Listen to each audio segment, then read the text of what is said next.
Hello students, welcome back two plus one classes. आज मैं लेकर के आया हूं इंग्लिश विषय के अंदर आपके जो भी मॉडल पेपर जारी हुए हैं उनके अंदर एक टॉपिक दिया गया है जिसका नाम है सब्जेक्ट वर्ब एग्रीमेंट या सब्जेक्ट वर्ब कॉन्कॉर्ड। बहुत ही सिंपल सा और आसान सा टॉपिक है। अगर मैं बात करूं बोर्ड एग्जाम इसके नंबर वेटेज की तो ये आपका 2 मार्क्स का आएगा, यानी कि इसके कितने मार्क्स है? 2 मार्क्स है, यानी 2 नंबर आपको पक्के करने हैं। तो आज का ये जो वीडियो है वो आप ध्यान से देखिए, आपके 2 नंबर बिल्कुल पक्के हो जाएंगे। तो किस प्रकार के क्वेश्चन यहां से बन सकते हैं, क्या क्या आपको बातें हैं जो ध्यान में रखनी है और किस प्रकार से हम क्वेश्चंस को अटेम्प्ट करें, सारी बातें मैं इस वीडियो में करने वाला हूं। तो बने रहिए वीडियो के अंत तक। आइए शुरू करते हैं। तो देखिए हमारा जो टॉपिक है वो है सब्जेक्ट वर्ब एग्रीमेंट। पहले टॉपिक को समझते हैं। यहां लिखा हुआ है सब्जेक्ट और वर्ब का आपस में एग्रीमेंट या कॉन्कॉर्ड होता है, यानी कि एक समझौता होता है। क्या समझौता होता है? हमने चाहे हिंदी में पढ़ा हो, चाहे संस्कृत मान ले या फिर इंग्लिश मान ले, सभी विषयों के अंदर हमने एक बात जरूर से देखी है कि सब्जेक्ट के अनुसार वर्ब आता है। क्रिया का जो इस्तेमाल होता है वह कर्ता के अनुसार होता है। संस्कृत के अंदर अगर मैं बात करूं, संस्कृत के अंदर भी अगर मैं बात करूं तो आप ये लिख सकते हो कि अहम पठामी आता है, सह पठती आता है। तो जो करता है उसके हिसाब से हमने फिर उसकी जो वर्ब है वो चूज कर रही है।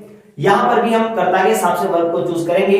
तो इसके कुछ बेसिक्स रूल्स होते हैं, वो रूल्स आप लोगों को पढ़ने हैं क्योंकि उन्हीं के आधार पर आपके जो ये 2 मार्क्स है वो कंप्लीट होने वाले हैं। तो देखिए सबसे पहला और सबसे सिंपल और बेसिक रूल क्या है कि अगर आपको जो सब्जेक्ट दिखता है वह सिंगुलर होता है, अगर सिंगुलर सब्जेक्ट होता है तो आपकी जो वर्ब आएगी वो भी कैसी आएगी? सिंगुलर। सिंपल सा रूल, सिंगुलर सब्जेक्ट के साथ सिंगुलर वर्ब आती है। उसी प्रकार अगर प्लूरल सब्जेक्ट होता है तो वर्ब भी कैसी आएगी? प्लूरल वर्ब आ जाएगी। तो याद क्या रखना है आप लोगों को? Singular subject always takes singular verb and plural subject always takes plural verb. Singular subject होगा सिंगुलर वर्ब आएगी, प्लूरल सब्जेक्ट होगा प्लूरल वर्ब आएगी। कैसे? एग्जांपल भी देख लेते हैं। एग्जांपल मैंने लिखा आई डैश गो, ठीक है। अब देखिए यहां मैंने ब्रैकेट के अंदर गो लिख दिया और आपको इसकी वर्ब फॉर्म बतानी है कि देखिए ये प्रेजेंट सिंपल का टेंस है। अब आपको गो लेना है या फिर आपको ऐसे ऑप्शन मिल जाएगा गो जाएगा। ऐसे एग्जाम में क्वेश्चन आएंगे, सब्जेक्ट दिया होगा, सेंटेंस दिया होगा, आपको यहाँ पर ऑप्शन में 2 वर्ड्स दी होगी, बताओ आई के साथ गो आएगा या गो जाएगा। तो सिंपल सा है, हम आई को क्या मानते हैं? एज अ प्लूरल सब्जेक्ट मानते हैं। तो इसके साथ क्या आ जाएगा? गो आ जाएगा और सेंटेंस क्या बन जाएगा? आई गो। उसी प्रकार यहां पे हम लिख देंगे ही और ब्रैकेट में हमें मिल जाएगा कम या फिर कम्स। अब आप सभी को पता है ही को हम क्या मानते हैं? सिंगुलर सब्जेक्ट मानते हैं। तो इसके साथ क्या आ जाएगी? कम्स, ही कम्स, आई गो। उसी प्रकार आई के साथ वॉज या वर, ठीक है। अ गुड रनर, तो इसका सेंस क्या निकलेगा? मैं एक बहुत अच्छा धावक था। I was a good learner या फिर आई वर अ गुड रनर, कौन सा बेटर होगा?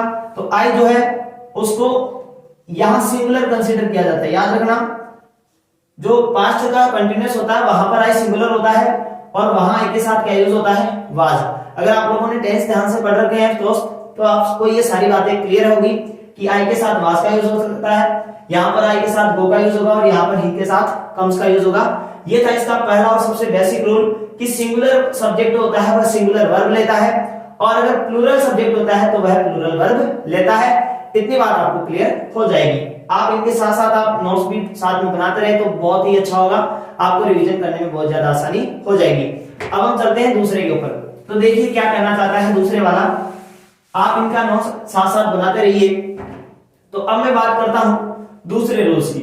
तो देखिए सिंगुलर और प्लूरल तो हमने देख लिया, अब हम थोड़ा सा आसान और चलते हैं। सबसे पहले मैं आ जाता हूं एंड के रूल पे। एंड का क्या रूल होता है? देखो एंड एक कंजक्शन होता है और वो 2 या 2 से अधिक सेंटेंस को जोड़ देता है और नाउन्स प्रोनाउंस इनको भी जोड़ देता है। हमें क्या करना है? अगर कोई भी सब्जेक्ट बीच में आ जाए एंड और यहां फिर से कोई ना कोई नाउन्स प्रोनाउन कुछ भी आ जाए, तो अगर 2 वर्ड्स एंड के साथ में जुड़े हुए होते हैं तो इनको हम क्या मान लेते हैं? फिर प्लूरल मान लेते हैं। अगर एंड के साथ में दो सब्जेक्ट या दो सेंटेंस या दो नाउन या दो प्रोनाउन कुछ भी जुड़ा हुआ होता है, तब हम इनको क्या मान लेते हैं, प्लूरल मान लेते हैं। तो एंड के साथ में वर्ब कैसी आएगी, प्लूरल वर्ब का प्रयोग हम करने वाले हैं। क्लियर है इतनी बात। अगर प्लूरल आ जाता है यानी एंड के साथ दो या दो से अधिक सब्जेक्ट आ जाते हैं तो उसको हम प्लूरल मानेंगे और प्लूरल वर्ब का इस्तेमाल कर लेंगे। अब देखिए ध्यान से, ये इसका पहला मेथड था जो सिंपल लैंग्वेज में था। दूसरा देखिए, यदि एंड के साथ दो सब्जेक्ट जुड़े हुए होते हैं और केवल एक के पास आर्टिकल होता है, जैसे मैंने बोला द प्रिंसिपल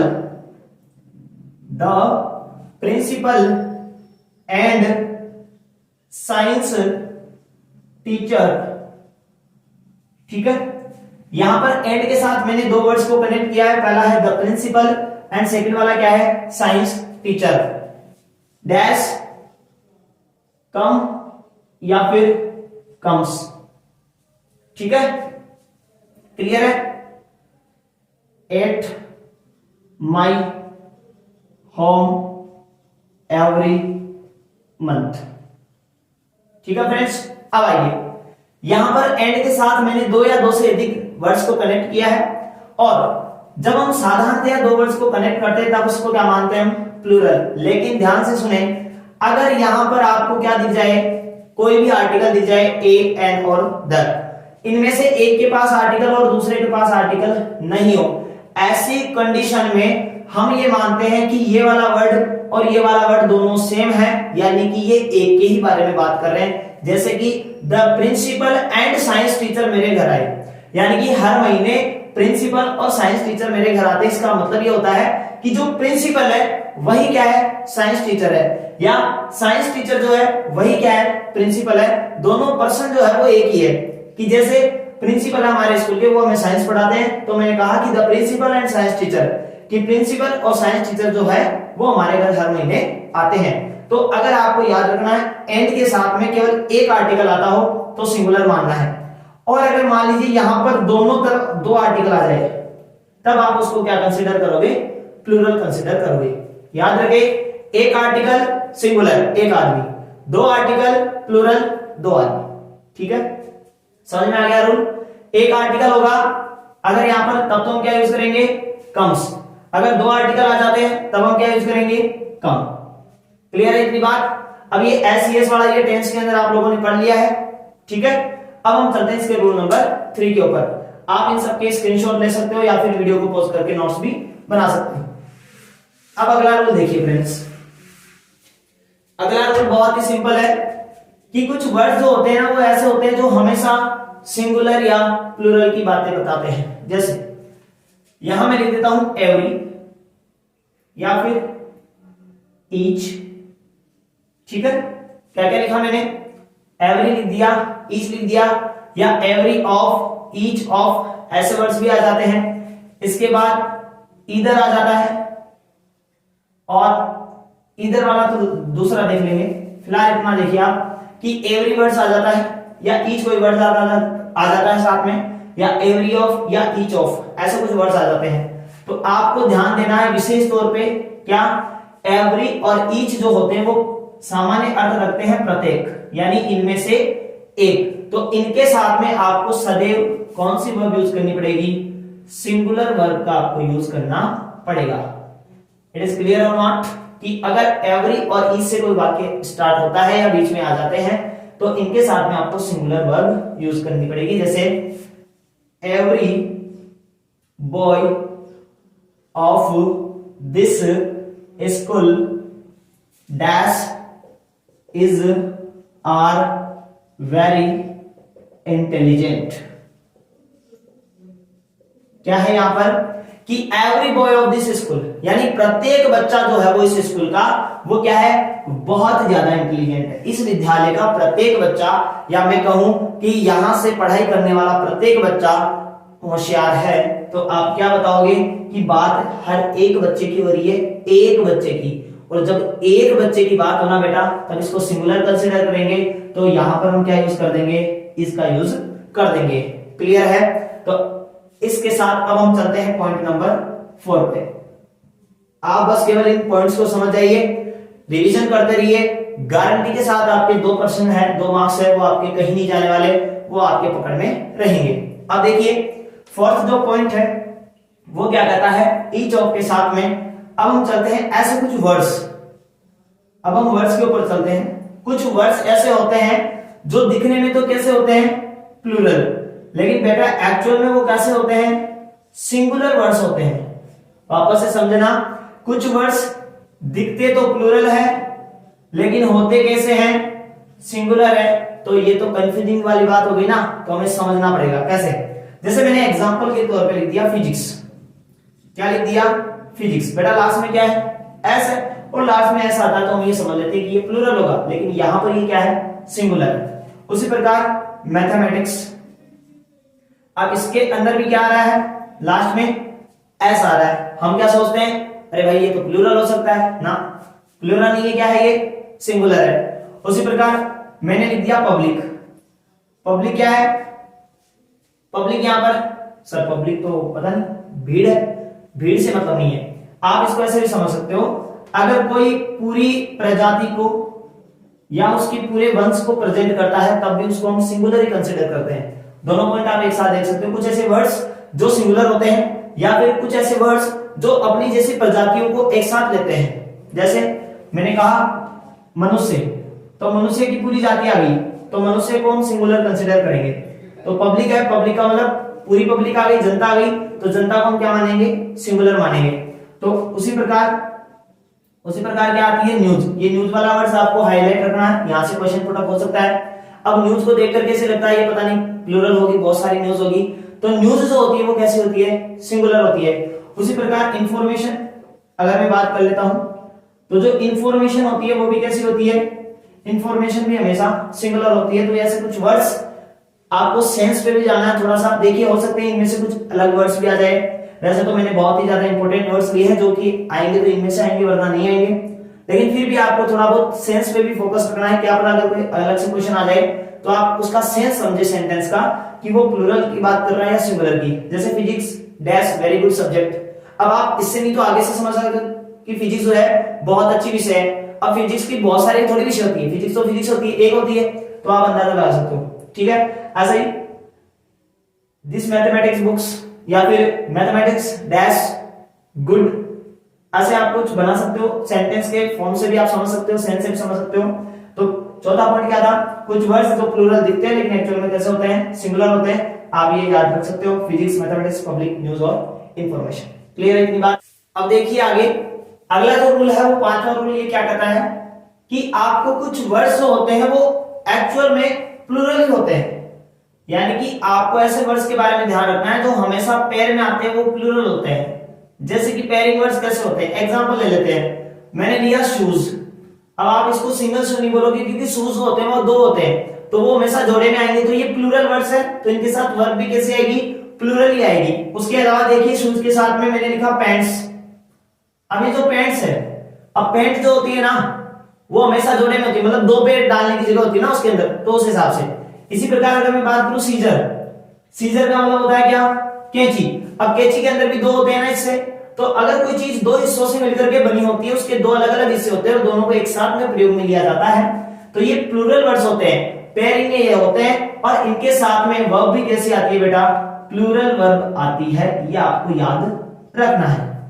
क्लियर है, कुछ सिंगुलर वर्ड्स होते हैं, कुछ प्लूरल वर्ब्स होते हैं, ये भी आपको याद रखना है। जैसे कि आप थोड़ा सा ये भी याद रखना, केटल जो होती है वो और पीपल जो होते हैं वो, ये भी हमेशा कैसे होते हैं, प्लूरल होते हैं, ऑलवेज ये प्लूरल होते हैं, आपको इनके बारे में पता होना चाहिए। जैसे अभी पीछे हमने देखा इंफॉर्मेशन, न्यूज, उसमें मनी भी आप लिख सकते हो, फर्नीचर भी आप लिख सकते हो, फर्नीचर, मनी, ये सब सिंगुलर होते हैं, लेकिन केटल यानी मवेशी, पीपल यानी लोग, सीजर, पैंट, शूज, ये सारे क्या होते हैं, प्लूरल होते हैं। अब छठवां पॉइंट, अगर इनको स्पेसिफाइड कर दिया जाए, ध्यान से सुनना, अगर इन वर्ड्स को स्पेसिफाइड कर दिया जाए, कैसे, the quality of apple, the quality of apples dash is are very good. अब क्या करोगे आप लोग, इनको मैंने स्पेसिफाइड कर दिया। अब आप ये देखो कि एप्पल से एप्पल के साथ आर होगा, लेकिन बेटा ये गलत है। क्यों गलत है सर, क्योंकि यहां पर नाउन के रूप में क्या आएगा, द क्वालिटी ऑफ एप्पल्स, यानी कि मैं बात किसकी कर रहा हूं, द क्वालिटी, मैं क्वालिटी की बात करना चाहता हूं, यानी कि मेरा जो नाउन है वो एप्पल नहीं है। यहां पर आपको इनको थोड़ा सा मिसलीड करना पड़ेगा, साइड में रखना पड़ेगा, आप केवल नाउन इसको मत समझे। यहां देखिए बात, द क्वालिटी ऑफ एप्पल्स, यानी एप्पल्स की क्वालिटी कैसी है, तो बात एप्पल की नहीं, एप्पल की क्वालिटी की हो रही है। तो क्वालिटी यहां क्या है, सिंगुलर है, तो यहां पर क्या आ जाएगा, इज वेरी गुड। उसी प्रकार से समझिए, a list of students dash prepared, यानी कि विद्यार्थियों की जो लिस्ट है वो तैयार हो गई। अब यहां पर आप वाज और वर्ग के अंदर से चूज कर सकते हो। अब देखिए अ लिस्ट आई है, यहां पर वर्ड कौन सा है, अ लिस्ट, एक सूची। अब आप क्या करते हो, स्टूडेंट्स को देख लेते हो कि ये प्लूरल है, ऐसा आपको नहीं करना है, ये गलती आपको नहीं करनी है कि a list of students was या वर या प्रिपेयर्ड। तो आप क्या करोगे यहां पर कि अ लिस्ट ऑफ स्टूडेंट यानी विद्यार्थियों की सूची जो है वो सिंगुलर सब्जेक्ट के रूप में सिंगुलर वर्ब का यूज करेंगे हम, वाज प्रिपेयर्ड हम करेंगे। तो यहां पर जो हमारा सब्जेक्ट हो जाएगा वो क्या हो जाएगा, अ लिस्ट। इसी प्रकार मैंने लिखा अ पेयर ऑफ शूज, तो अभी मैंने बताया कि जो शूज है वो प्लूरल होते हैं, लेकिन यहां मैं बात किसकी कर रहा हूं, अ पेयर ऑफ। तो मैंने इसको क्या कर दिया, बताइए, मैंने इसको स्पेसिफाइड कर दिया, सिंगुलर के अंदर डाल दिया। तो यहां पर जो नाउन है वो कैसे यूज होगी, सॉरी वर्ब जो है वो कैसे यूज होगी, सिंगुलर यूज होगी। क्लियर है इतनी बातें, इतनी बात आप लोगों को समझ में आ गई। साथ साथ में आप नोट्स बनाते रहिए।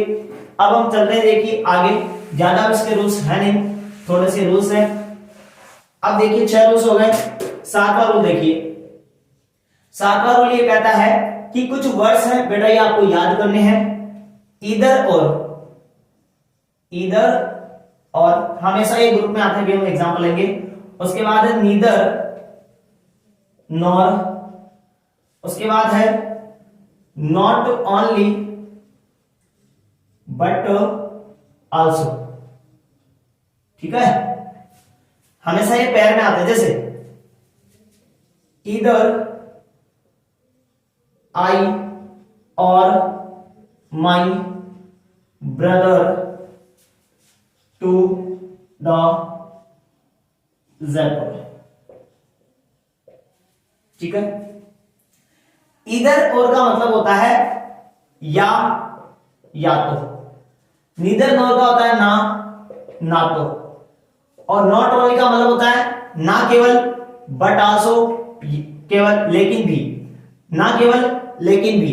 अब इनको प्रयोग करके देखते, देखिए इधर आई और माय ब्रदर कि या तो मैं या मेरा जो भाई है वो जा रहा है कहां, जयपुर। तो यहां पर हमें एक सिंपल सा वो जाएगा या वो जाता है जयपुर, कि या तो मैं जाता हूं या मेरा भाई जाता है जयपुर। कौन कौन जाता है, या तो मैं जाता हूं या फिर मेरा भाई जाता है।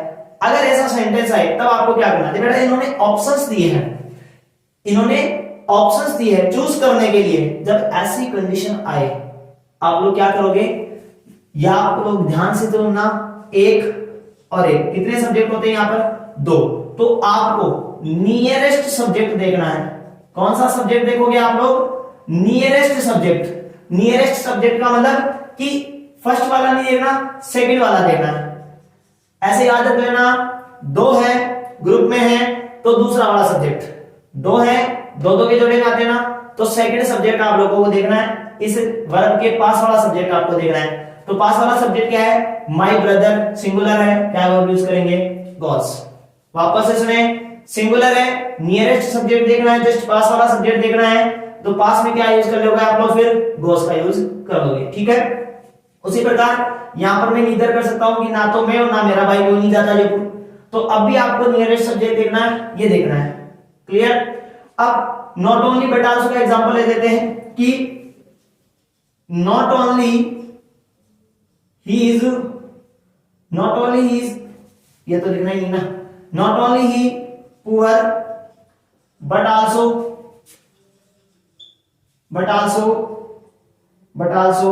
पार्सिमोनियस, ठीक है।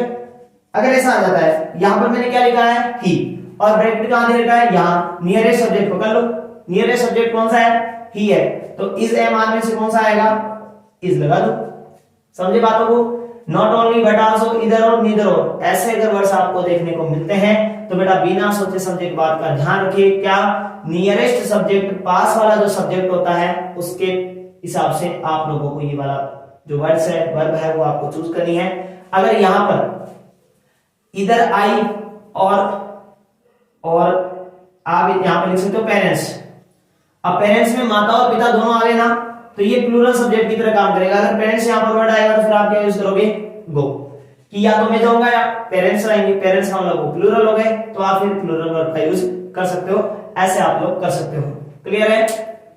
अगर इतनी बात समझ में आ गई तो हम आगे पॉइंट पे चल। अगला पॉइंट है 8वां पॉइंट। ये क्या है, इसमें देखिए कुछ वर्ड्स है जैसे कि एज वेल एज, ठीक है, इसके बाद है इन एडिशन टू, ठीक है, उसके बाद है अलोंग विथ, ठीक है, रादर देन। ये वर्ड्स जो है वो आप लोगों को थोड़े से ध्यान देने हैं। As well as, in addition to, along with, rather than. अगर इनमें से कोई सा वर्ड्स आपके सेंटेंस के अंदर प्रयुक्त में कर लिया जाता है तो आप लोग क्या करोगे, ठीक है। इनके साथ आप और भी देख सकते हो, जैसे कि टुगेदर भी आप देख सकते हो और विद भी आप देख सकते हो, ठीक है, और बिसाइड्स भी आप देख सकते हो। ये कुछ वर्ड्स है, यहां पर आप इंपोर्टेंट देखना टुगेदर वर्ड्स को। अगर इनका यूज हो जाता है तो आपको फर्स्ट सब्जेक्ट को देखना है। कौन से सब्जेक्ट को देखोगे आप लोग, फर्स्ट वाले सब्जेक्ट पर आप फोकस करोगे, ठीक है। जैसे Ram along with his childrens, ठीक है। अब यहां पर वर्ब्स आप लिख सकते हो is, am, are, जो भी है, ठीक है, और गो की फॉर्म लगानी है और जहां भी वो जा रहा है is going, I am going, जो भी ऐसे लिखो, ठीक है। राम जो है वो अपने चिल्ड्रंस के साथ कहीं जा रहा है, तो यहां पर दो सब्जेक्ट है, along with के साथ जुड़े हुए हैं, राम जुड़ा हुआ है और his children जुड़े हुए हैं। अब हिज चिल्ड्रन यानी उसके बच्चे की बात कर रहा है, बच्चे प्लूरल सब्जेक्ट है, राम सिंगुलर सब्जेक्ट है। सर कौन सा लगाए, क्या बोला मैंने, फर्स्ट सब्जेक्ट। फर्स्ट सब्जेक्ट कौन सा सर, राम फर्स्ट सब्जेक्ट है, तो वर्ब कैसे आएगी, सिंगुलर आएगी। यहां क्या लिखेंगे, इज गोइंग। याद करना है आप लोगों को words as well as, along with, in addition to, rather than, together with और बिसाइड। अगर आप थोड़ा सा सेंटेंस भी लगाते हो तो राम बच्चों के साथ जा रहा है, हिंदी बना के देखो, राम बच्चों के साथ जा रहा है, समझ में आई, राम बच्चों के साथ जा रहा है, तो हिंदी से भी आप लोगों को ये बातें समझ में आ सकती है। अब एक फाइनल पॉइंट बता देता हूं, नोवा आज का फाइनल पॉइंट देखिए कि कुछ वर्ड्स ऐसे होते हैं जो दो से अधिक होते हैं लेकिन उनका मीनिंग एक होता है। मीनिंग एक होता है, देखिए मैंने कहा bread and butter, is, am, are, my breakfast. क्या लिखा है मैंने कि ब्रेड एंड जो बटर होता है वो मेरा ब्रेकफास्ट है। तो आप देखोगे एंड के साथ में दो अलग अलग वाक्य जुड़े हुए हैं। सर आपने तो अभी पहले पढ़ा के आए थे आप कि क्या अगर एंड के साथ दो चीजें जुड़ती है तो आपको प्लूरल मानना है। ऐसा मैंने इसलिए कहा था, वो नॉर्मल कंडीशन में। आप सेंस देखिए, ब्रेड और जो बटर है वो मिलकर के मेरा नाश्ता बना रहे हैं, और नाश्ता एक ही होता है क्योंकि ब्रेड और बटर हम एक साथ खाते हैं। ब्रेड अलग से खा ली, बटर अलग से खा ली, ऐसा नहीं हो सकता ना। तो जब दोनों एक सेंस का काम करते हो तब वर्ब कैसी आती है, सिंगुलर आती है, और आपको किसका यूज करना है, इज का यूज करना है। इसी प्रकार यहां पर आ जाता है स्लो एंड स्टेडी, यानी कि लगातार और धीमे जो चलता है वो रेस देता है। तो यहां पर हम ऑब्जेक्ट में दे देते हैं विन और विंस। ऑप्शंस हो गए विंस, विन द रेस, ठीक है। स्लो एंड स्टडी, धीमा और लगातार जो चलता है वो रेस को जीतता है, और यही हमारी टैगलाइन होने वाली है। तो इसका जवाब जो है वो अब आप कमेंट कर दीजिएगा। इसका जो जवाब होने वाला है, क्या जवाब होने वाला है, शानदार कमेंट करिएगा। तो आप लोगों को ये अपनी तैयारी में बूस्ट देना है कि स्लो एंड स्टडी से आप रेस जीत जाओगे। उम्मीद करता हूं सब्जेक्ट वर्ब एग्रीमेंट का टॉपिक आप लोगों को क्लियर हो गया होगा। अगर ये टॉपिक समझ में आया तो इसके नोट्स बनाइए और प्रिपरेशन करिए और तैयारी को बूस्ट करते रहिए और जुड़े रहिए चैनल के साथ। हम आगे और भी क्लासेस और भी जो टॉपिक्स है, आपको अगर किसी टॉपिक में कंफ्यूजन है आप सिर्फ कमेंट करिए, उस टॉपिक का कंफ्यूजन दूर करने की जिम्मेदारी हम लेंगे। तब तक के लिए जय हिंद, जय भारत, वंदे मातरम।